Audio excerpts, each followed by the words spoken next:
Dobble is a beautiful little card game with 55 cards in it, with 8 symbols on each card and only one matching every other card in the tin. It is a beautiful and fun card game with a load of different possibilities and a load of different versions as well to get your hands on. So let's go through a few of the ways that you can play the beautiful game that is Dobble. So first up, depending on what version of Dobble you are playing, you'll have different symbols. Now this is a base Dobble, and on it it's got a load of generic symbols. We've got a pair of scissors, we've got a candle, we've got some cheese, we got a turtle, some more neutral and family friendly stuff. However, other versions like the Star Wars version may have people like Boba Fett, Mando, and things like that, depending on the setting or property of your game. All of the symbols on the Dobble cards will be within the booklet and explaining what they are as well, and it's very important to make sure that everyone knows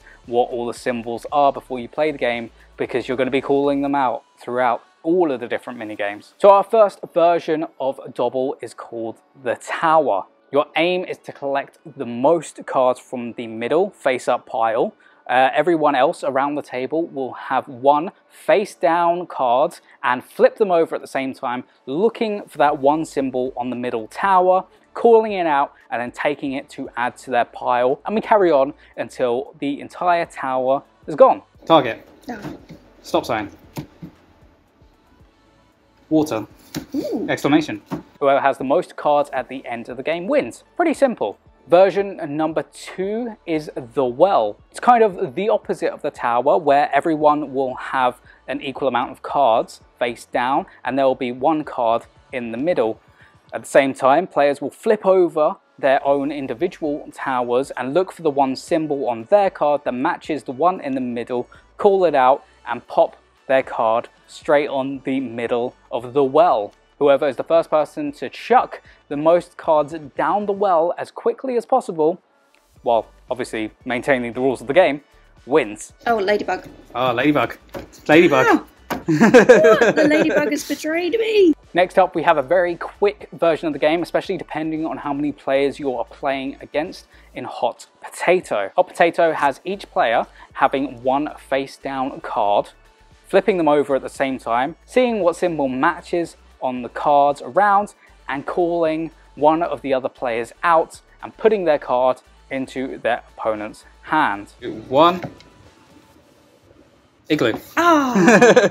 This is a very quick version of the game, so you can decide how many rounds you want to play, with 5 being the minimum. And once you're out of cards in your hand, you're done, you win. The next mini game is called the Poisoned Gift. Now there is a face-up stack of cards in the middle of the table, with every player having a face-down card in front of them. Simultaneously, we flip those up and look at our opponent's cards and see if we can spot one symbol on their card matching the middle tower. If we see that, then we take that card, call it out, and pop it onto our opponent's card. The aim of the game is to have the fewest cards in your hand underneath your cards when the tower in the middle is gone. Glasses for your eyes. Dragon. Bird. And our final version of base Dobble is Triplet. This has you putting 9 cards in the middle 3x3 grids and looking for 3 cards that have the same symbol on them. When you spot that, you take those 3 cards, put them into your own personal pile, and then deal out 3 more where those would have gone, and you carry on until the deck has completely reduced to nothing.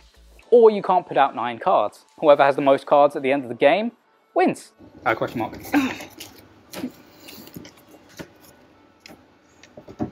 Anchor.